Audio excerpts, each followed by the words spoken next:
Ayon po, good morning po sa atin lahat mga kabayan. At ito nga po, magre-react tayo sa interview kay Marcolita.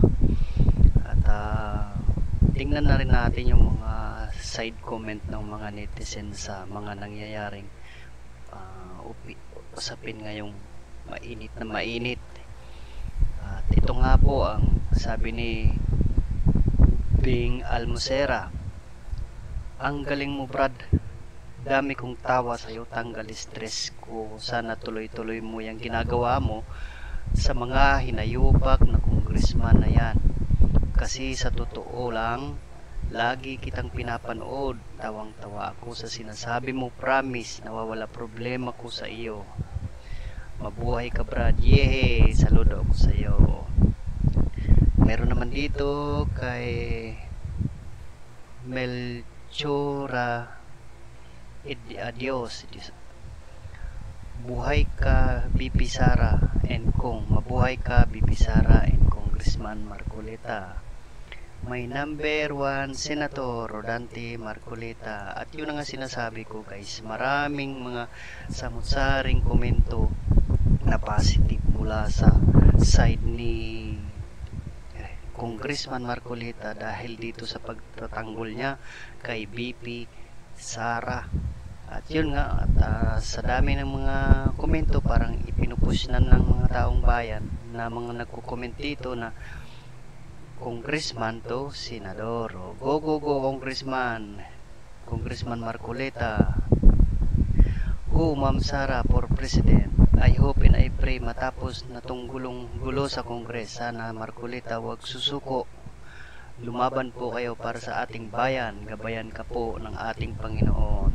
Puro positive po ang maririnig mo at mababasa mo dito sa mga comment. Wala pong negative. Nasaan kaya mga trolls ng makakaliwang partido? Bakit kaya hindi dito nagko-comment sa mga videos na to? Kayong mga congressman namin na nagmamalasakit, kayo mga congressman namin nagmamalasakit sa ating mga Pilipino, sana ay lumaban po kayo. Make your voice as the real representative of the people. Ang ganda ng sinabi ni Camilo. Panahon ni Congressman Abante 2024 pero very bad 2025. Gising na talaga. Gising na taga Manila. Gising na raw kayo mga taga Manila kasi natutulog pa kayo sa mga nangyayaring kaguluhan dito sa ating bansa. Makareceive lang kayo ng konting ayuda, akala nyo naman na kayo, paborito na kayo ng gobyerno. Hindi nyo alam yung na yan, ayuda na yan is pangtakip butas lang yan sa mga nangyayaring pangungurapsyon ng gobyernong Marcos. Ayan yun, kaya hindi kayo tinitigilan na bigyan ng ayuda.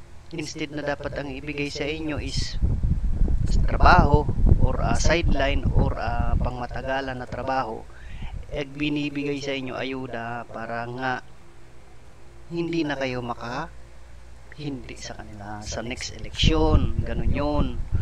Salute to future Senator Marcolita, diba? This comment is from Rodsky Gonzalez. Marshall Luna ang misquester na mga ari-arian ng mga magnanakaw na Kongreso.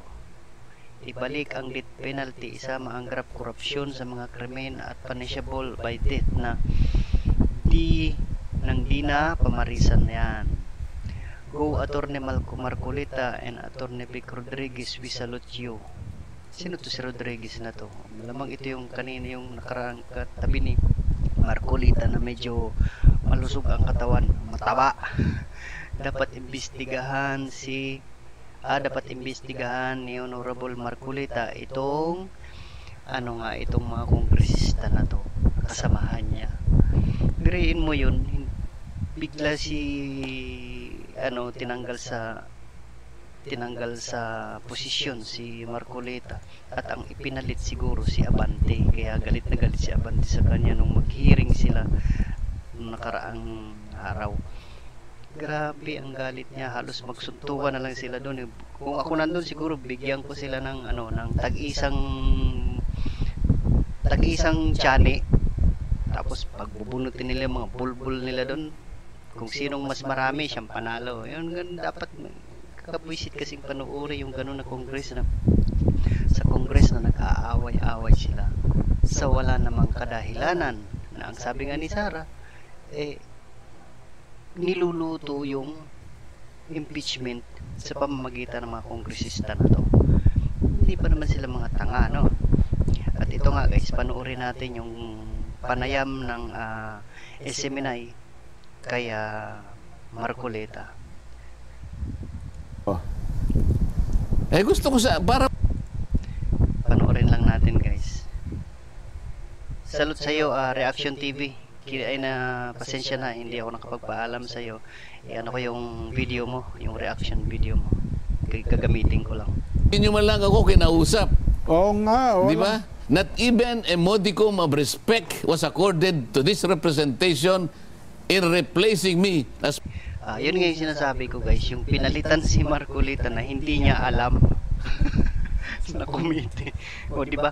Kabastusan ito sa isang membro ng isang or official ng isang committee, tapos biglang tatanggalin. Then after nung matanggal na, hindi man lang pinaalam sa kanya, or nagbigay man lang ng notice, or kahit man lang sana nagbigay ng chismis na gano'n napapalitan. Inalaman niya, pinalitan na siya. So ano magagawa niya pa? Wala na.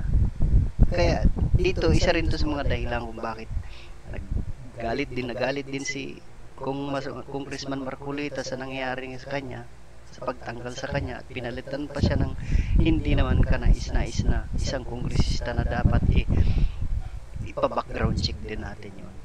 Sana itong hakbang na to maging aral sa ibang congressman na siguro time na para lumaban. Hindi lang yung puro puro agree tapos nananahimik lang, natatakot lang. Dapat ipaglaban nyo rin yung inyong karapatan, hindi yung nananahimik lang kayo. Inihinalal kayo ng mga taong bayan dyan para i-representa nyo ang mga taong nasasakupan nyo, hindi yung alam nyo na pinahirapan mga taong bayan na nasasakupan nyo, tapos kayo wala man lang ginagawa. Pagbihira naman kayo, para kayong mga mga galunggong. Sige guys, panoorin ulit natin to. Vice Chair of this committee. Congress earmarks a certain portion, kinokolekta ng ahensya ang revenue, dinedeposito sa treasurer, habang hindi ginagamit ang cash, gagamitin muna ang cash sa pagpapatakbo ng buong government, kasi po ang pangongolekta ng buwis hindi naman po January 1. Madam Speaker, saan po nakasulat na ganun ang ibig sabihin ng earmark revenues? Ayun. Saan po nakalagay sa na ibig sabihin ng ganun ang ibig sabihin ng revenues? Boom, ito yung kay Madam Madam Kimbo, tapos si Madam Herrera. Talagang napanood ko to guys, talagang sobrang nalampaso to si Kimbo na halos mag-melt away na dun sa kanyang kinatatayuan para lang sa kahiyan. Ay nako po. Grabe. At hindi nyo alam guys itong si Congressman Kimbo, honorable, pero mo 3 years pa lang yan sa Kongreso, pero tignan mo naman ang wealth na pinapakita niya, di ba? Relo pa lang, milyon na. San ka pa? Shoulder bag pa lang, milyon na. Sus, my goodness talaga. So therefore naniniwala po ako na kung gusto mong magpayaman, pumasok ka sa Kongreso, diyan ka talaga yayaman. Yan mga diskarte ng mga magnanakaw. Grabe talaga yan. Tuloy natin. Tignan po natin dito kung anong isasagot ni socialite. Na pwede siyang gamitin pag hindi ginagamit pa. Kasi ang tawag po dun sa libro ay Book of Accounts. So may Book of Accounts at nandun naman po maliwanag ang balanse. So, at any point in time na kung na-question... Madam Speaker, ulitin ko, ano pong batas ang nagsasabi na pwedeng gamitin pangsamantala ang earmark revenue? Binalasa po dito, binalasa ni Congresswoman Bernadette Herrera.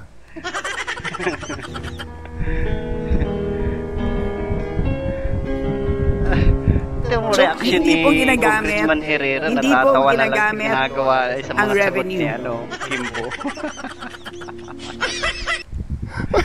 Importation sa taxes sa lahat.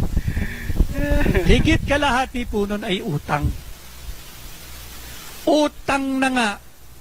Utang na nga Yung utang na higit loob. kalahati. Utang Siningitan na loob pa ng 800 billion na presidential. Ito guys, yung meeting ito nung maisog doon sa somewhere in Luzon. Meeting ito ng mga maisog ng mga question and answer. May nagtanong kasi doon na ang tanong doon is paano naghihirap ang Pilipinas. Ito sinagot ito ng attorney na to. Dating kaalyado din to ni Marcos. Ganun nga in-explain niya kung paano nawawala ng budget ang Pilipinas. Kasi nga dahil doon sa mga pagnanakaw ng mga congressman, mga politician, yan. Pork barrel funds. At yung 800 na yon, inutang yon, may interest yon. Tayo, kayo, mga pamilya natin, mga anak natin, yung mga kabataan at yung darating pangsalinlahi ang magbabayad nito. Benny Abante, Ito naman, si Abante naman. balita ko po, nilak na yung kanyang Facebook page eh. Nilak na ba? At balita ko rin, medyo naglalaylo na siya. Siguro nga, kailangan nakaturog na siya, kaya Yan po naglalaylo ang siya. tinatawag nilang kongresista ng bayan. Ayan po, Benny Abante. Kaya siguro nag-lock na siya ng Facebook kasi ang dami ng bus na nare-receive niya. Tapos mukhang magagaya siya kay Kimbo. Ayan na, nababackground check na ng mga taong bayan, yung mga yaman din niya, no? Like, kung nakikita mo, nag-post din ako dun sa page na pinapakita doon yung yaman nung itong Abante address Abante na to. Pero mo yun, may daming sakyan nito. May mga mahaling mga gamit o relo, ayan, tulad yan, yung relo na yan, no? Ang dami. So, isa itong certified na magnanakaw din sa Kaban ng Bayan. Kaya siguro nilak niya na yung kanyang account para makaiwas na rin sa mga issue. Hindi niya alam, daming taong bayan na bumabantay sa kanyang mga gawain ngayon. Magkano po yan? Ayan, no? 2.5 million pesos. Oh, di ba? 2,565,923. 2.5 million pesos po. Nasa ano lang yan? Nasa risk. Nandito lang sa kanya risk. Kamay lang. Ganun, kalupit ang mga kongresistang ito. Alam niyo po kung pinapagsalak si Sara Duterte para, ika-cash lang niya yan. alam na, I-cash mo lang yung 2.5 million. para hindi na makapurma. Kaya ayaw nilang papurmahin si Sara. Para hindi na sila mapigilan ng mga gusto nilang gagawin sa mga pagnanakaw. Ayan yun. Yan ang dahilan kaya ayaw nilang papurmahin si Inday Sara. Pesos. Siguro medyo mabigat-bigat na yun kung tig-20, no? Kung tagba-20, halos siguro Baka hindi niya kayang buhatin. Isang bana. Hindi ko po sinabing tig-1,000, ha? dadala niyan. Yung tig-20 lang. Yung barya. Tapos tuplak mo sa mukha So bago niya, po natin ituloy ito, pagkatapos po nating balasahin si Benny Abante, yung kay Congressman Senador Rodante Marcoleta po, kung paano po siya tinanggal at binastos ni Tambaloslos. Bakit po sinabing binastos si Senator Congressman Rodante Marcoleta? Tinanggal po siya bilang vice chairman ng committee nila nang walang abiso. Kasi mga bastos po yung mga kasama niya dyan sa Kongreso. Kung ako kay Senator Congressman Rodante Marcoleta, magpapagawa ako ng name tag. Kakalas niya siya sa majority. Magpapagawa po ako ng name tag, yung Lone Ranger. Yung wala na siyang kasama. Tapos bibili siya ng laruan, yung parang pang Lone Ranger na baril-barilan. Tapos papasok siya sa Kongreso. Yung joke lang. Tapos yung sombrero ni Senador Congressman Rodante Marcoleta, yung pang Lone Ranger. Ang cowboy. Ito, balikan po natin si Benny Abante. Atras. Abante atras. Biglang umatras po Paano? Tinanggal po niya yung Facebook page niya. Nakatunog na kasi yun. Yung yatang siya naman Facebook ang account niya, hinahanap ko kanina, nakalak Punteriya na naman siya. Ang yabang-yabang, mga mga kotse pa siya, Mercedes Benz. Makikita niyo po maya-maya. Balasahin lang natin tong kanyang Rolex. Gusto ko yan, balasahin. Rolex Gusto Sky Dweller. ko yan. Balasahin yung Rolex niya. Walastik ang inayupak. 2.5 million pesos. Tapos ang kanyang sweldo is 200,000 pesos. 270. Hindi naman siya forever diyan sa Kongreso, no? Sana sa susunod na eleksyon matalo na siya. Dapat talaga. Hindi, joke lang po. Dapat manalo po siya. Wag nang iboto kasi Huwag niyo po siyang kalimutang iboto. Bilang treasurer ng barangay. kahit barangay talon na. Di ba, treasurer, umawak ng pera yun Kaya nga lang, hindi ko alam kung makakabili pa siya ng 2.5 million. Baka mabibili. Wala, iboto nyo to, barangay tanod kasi ang hilig to manggulo sa Senado. Ang hilig to makipagdebate dun sa wala namang kakwenta-kwenta mga pinagtatanong nito. Na lang niya 2,500 Casio. Ba, something na rin yun. Ito po, panoorin natin yung video patungkol dito sa malupitang Congressman Benny Abante. Ito po. Reaction TV Ay, sa mga ito muna pala. Yan. Bago tayo dumako dun kay Benny Abante, gusto ko lang ipakita sa inyo si Marcos Jr. Wala. Ito po, pinuproblema po nila yung 10 million pesos worth of books for 220 learners. Yung isang 10 million pesos worth of books for 220,000 learners. 100 million for an excessive birthday party for BBM with Duran Duran. So sa tingin nyo guys, sinong mas kurap? Nakikita naman ang difference, di ba? Hindi mo na kailangan ipakita. Ayan kita-kita mo na. Kitang-kita na. Kitang-kita. 100 million for an excessive party birthday for BBM with Duran Duran. Ayan. Ayan ang gusto ng mga taong nagsusuporta sa bangag na administrasyon. Samantalang ito, na kailangan mo ganito ng mga worth of books na to para matuto ang mga bata magbasa, kinu-question pa nila. Di ba?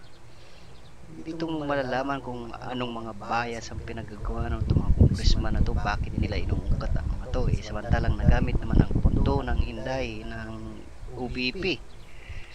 Grabe, hindi ko talaga maipaliwanag. Ay, may sisingit lang ako guys. Ito may pinost ako galing to sa may shinare lang ako galing to sa post ng Banat Pilipinas. Ito ang mga lista. Sabi dito guys, sa ngayon bro, ito yung mga pinapahanap kung saan location ng mga vlogger na ito para makuha. May planong ipadukot ang administrasyon may plano sila na ipadukot ang mga vlogger na ito. Gaya nito, Banateros, number 1 sa listahan nila si Banateros. Sila ano yan, sila Banatbay, sila mga tropa tropang Banateros.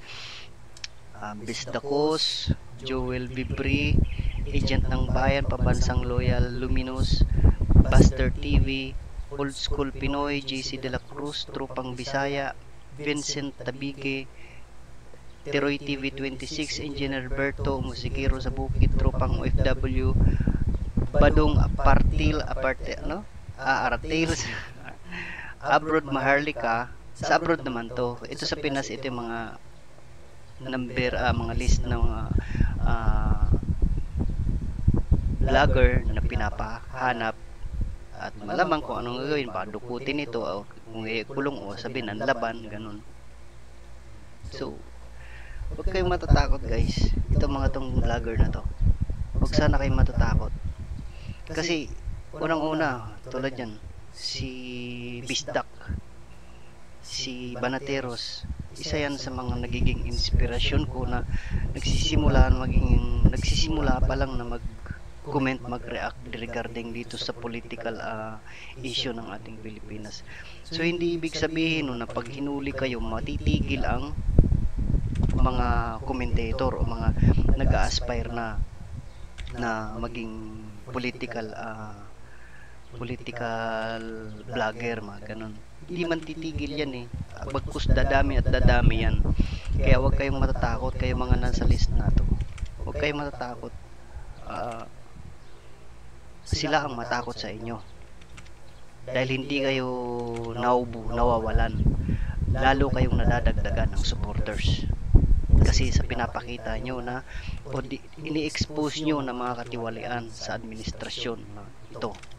Kaya wag sana kayo matakot guys. Saludo ako sa inyo. Saludo ako sa inyo sa mga vlogger, political vlogger na to, na mga matagal na sa industriya. Kumbaga tinubuan na ng ugat. Kay Mahal, lalo na yan, si Maharlika, kilala ko yan.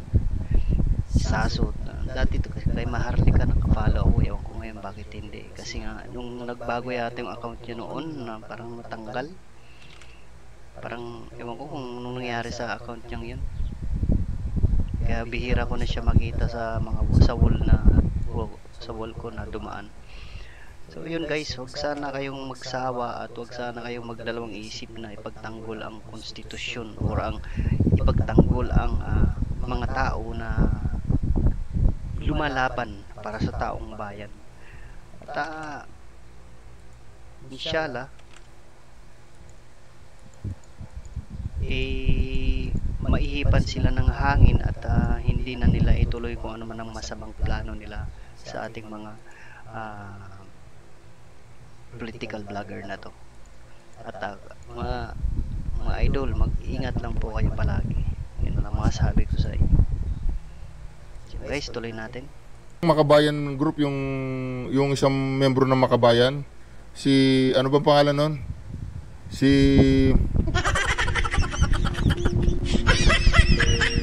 Dahil sa pagmumukha niya, nakalimutan kong pangalan niya. I-comment nyo nga sa comment section yung kasama ni Brosas ng Kani Castro, yung lalaking medyo malamya. Manuel? Yung pangalan niya ata si Raul. Si Raul Manuel. Si Raul Manuel, yung NPA yan. Membro ng mga revolusyon, mga teroristang NPA. Yan yun, siya yun. Tinutukoy ni Boss sa Reaction TV. Ayaw ko sabihin yung apelido niya eh. Kasi yung apelido niya banal eh. Yung apelyido niya banal pero demonyo ang nasa isip at ang puso ng mga taong yan. Pangalan na lang niya, si Raul. Si Raulo. Ito po, pinoproblema po ng mga inayupak na mga tanso at mga komunistang grupo at mga tambaluslos, mga Dracula, kasama nila yung isang sexy girl na si Stella Kimbot. Hindi, kaya ko po sinabing sexy girl, baka sabihin naman niya lagi ko siyang binabash eh. Pinuri ko naman siya ngayon. Ito po, pinoproblema po nila yung 10 million pesos. 10 million, pinoproblema mo? Diyan sa birthday ni Marcos Jr., pambili lang niya ng champagne. Ayan po, si Marcos Jr. nangangayaya na. Nung sinabi po niya yung 100 million. Nung pong Hindi na mabigkas niya ng buo yung amount kasi bangag na.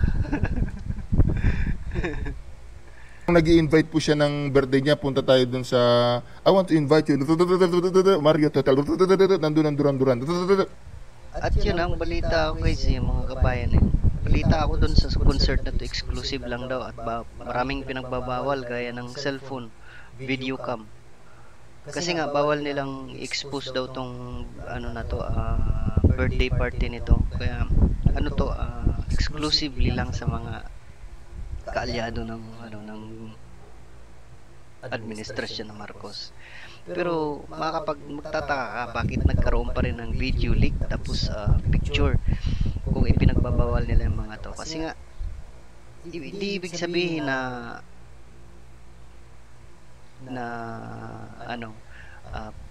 although binawal nila yung mga ganyang gadgets, eh talagang meron pa rin talagang tao na nakalusot dun sa administrasyon na handang tumulong para lang para lang maisiwalat niya kung ano mga nangyayari sa loob ng administrasyon. So saludo ako kung sino man siya.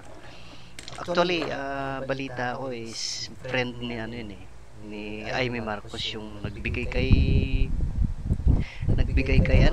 Aimee na video, tapos binigay naman ng ni Aimee, I think binigay ni Aimee dun sa isang source naman na supporters ni Sara. So doon nag-leak yung mga picture na to guys.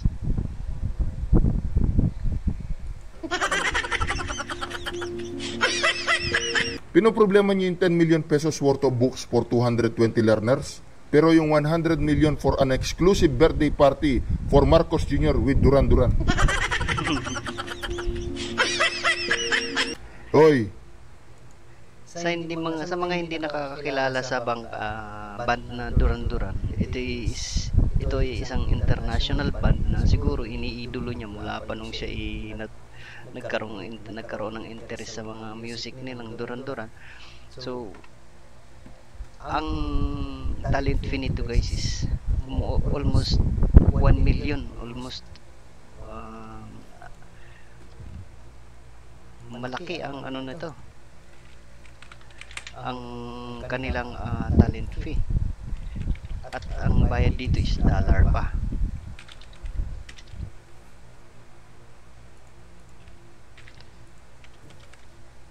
si Raul, Brosas, Castro, sino pa tong maraming mga mayorya? Tambaluslos, Dracula, Kimbot. At yun nga ang mga kabayan, ang pinakang bayad daw dito sa ng talent fee ng Duran-Duran is umaabot ng $750,000 to $900,000. So kung i-convert mo to sa Philippine money is umaabot ito ng 56 million talent fee alone. Ibig sabihin wala pa yung expenses doon. Talent fee alone, wala pa yung traveling expenses doon. Diba? Ang laki ng bayad nito sa Duran-Duran. So almost siguro gumastos silang, si birthday boy dito gumastos ng 100 million. So grabe. Bukod pa doon, siyempre mga inumin, mga nila doon, hindi lang ganun-ganun ka, wala ka makikita na hinibra San Miguel doon. Ang makikita mo doon yung mga mamahalin talaga na alak, wala man ako idea sa mga mamahaling alak, pero almost siguro na balitaan ko maabot daw ng 100,000, 600,000, ganun, 700,000 alak pa lang. Oh my god. ganong kalaking halaga ang binitawan ng Marcos administrasyon nung kanyang birthday. Hindi mo naman kailangan mag-birthday na ganong kalaking halaga.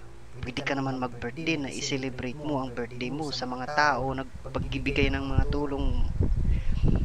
Sus, kung yung 50 million yan or 56 million na yan, ibinigay mo na lang sa mga taong bayan ng mga naghihirap na ng mga nasalanta ng bagyo, ng sunog dyan sa Luzon, makakatulong ka pa sana, malaki sana ang tulong na ipamigay mo. At maganda sana magiging good vibes mo sa mga tao. Instead na gaya ng ginawa mo, nag-concert yung turon-turon sa birthday mo, laki-laki ng binayad mo, laki-laki ng budget mo. Yung 100 million na yan,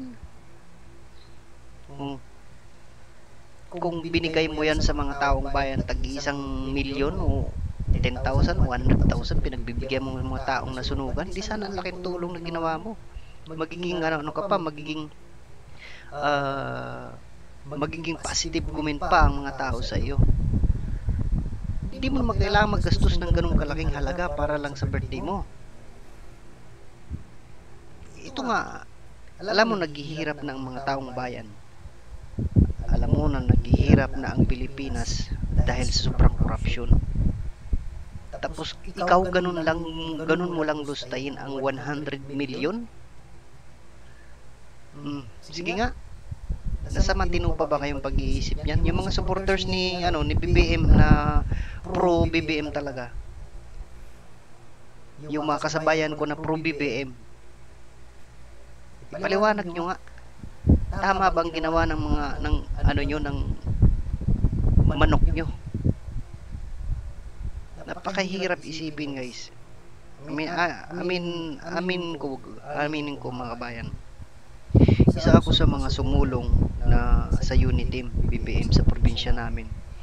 At lahat, pati pamilya ko, kinalaban ko dahil dyan. Dahil kinalaban ko, hindi naman yung kalaban na talagang inaway-away, hindi naman. Pinagdebatehan namin para lang iboto si Bongbong Marcos. Ay, nako.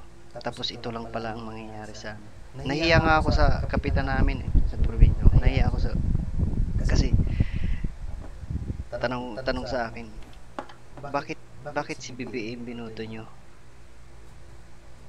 Alam mo, sagot ko, kasi matino siyang tao. Yun pala ito mangyayari. Isa pala siyang bangag. So, nahiya talaga ako. Instead na dapat ang sinuportahan namin or sinuportahan ko is si kabayan na Leni Robredo, pinagpalit ko yung parang opportunity, pinagpalit ko para lang dun sa isang tao na hindi naman pala deserving sa posisyon niya.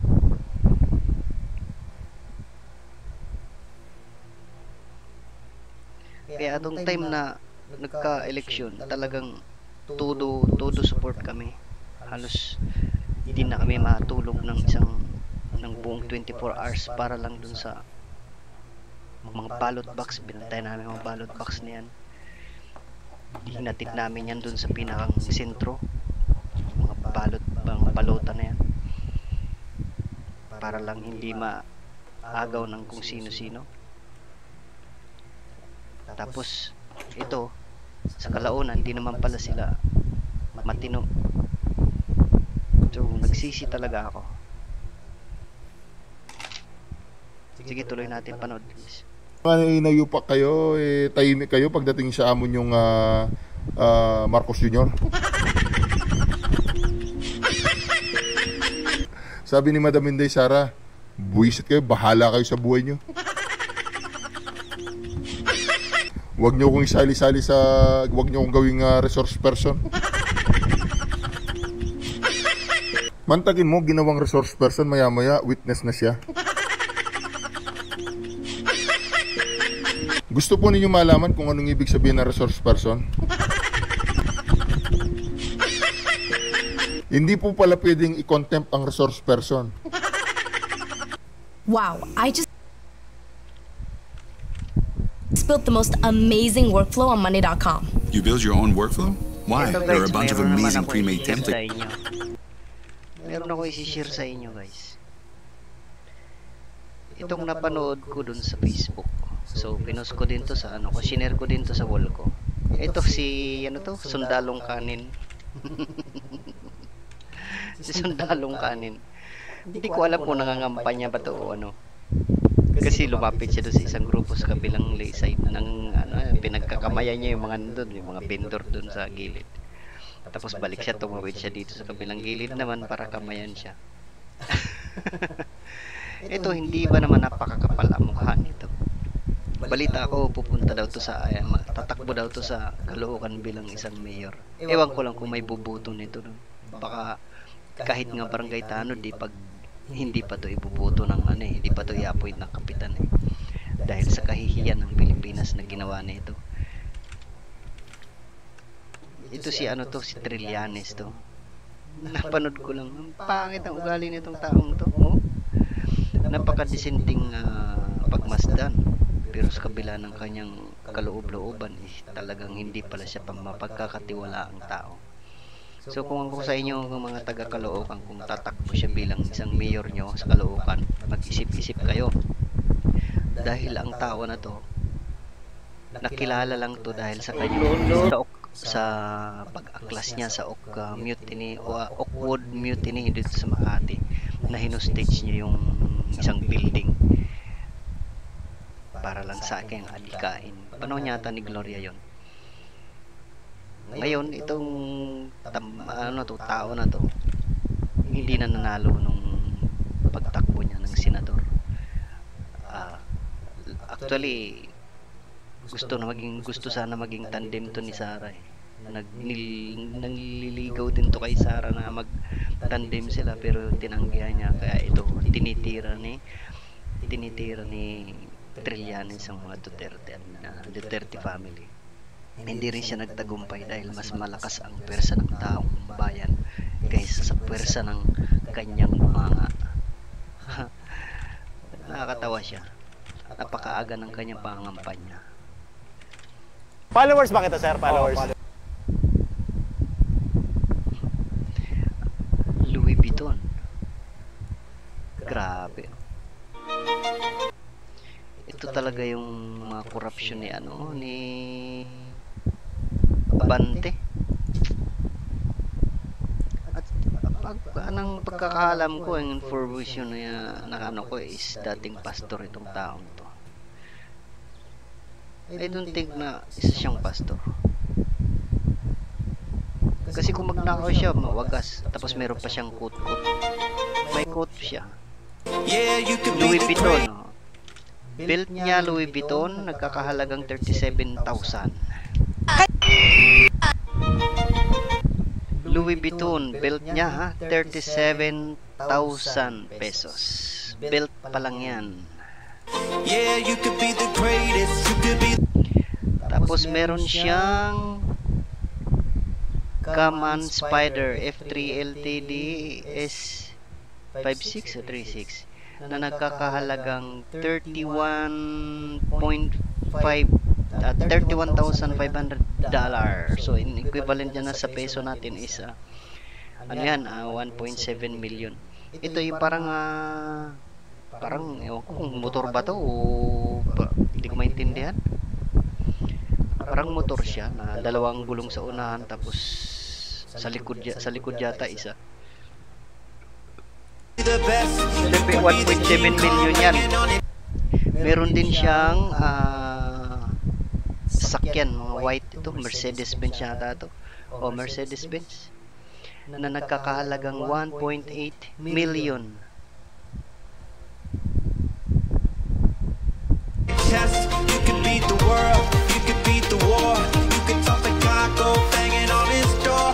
Meron din siyang VIP Bulletproof 2014 Cadillac Escalade ESV Armed Level 6 brand new bulletproof. Ayan, na ang halaga nito is 18.5 million peso.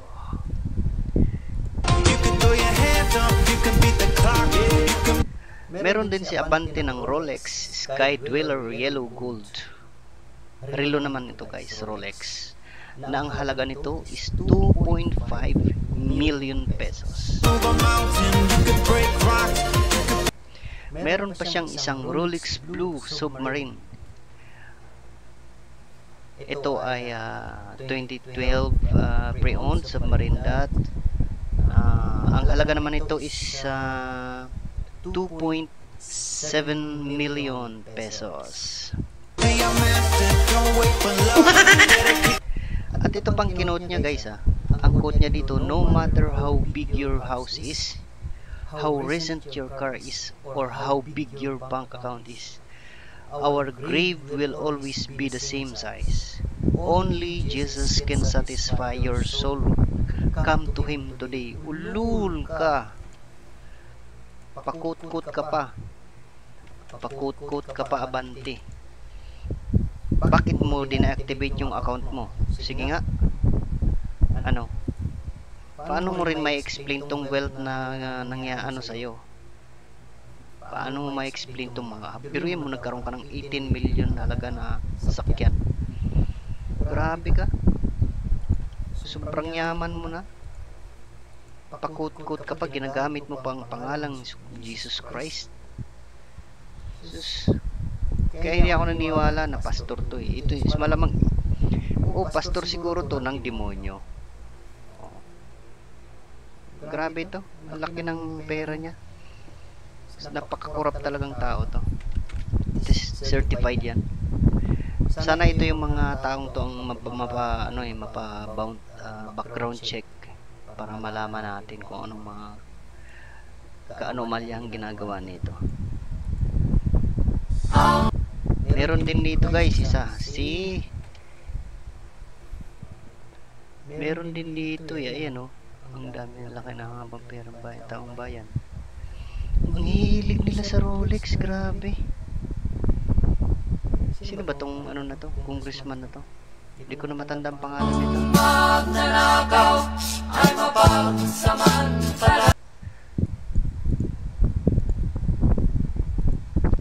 At yun nga, di ko grabe, nakakalula ang yaman ng mga to. Relo pa lang, gumagastos sila ng milyon-milyon sa relo pa lang yan.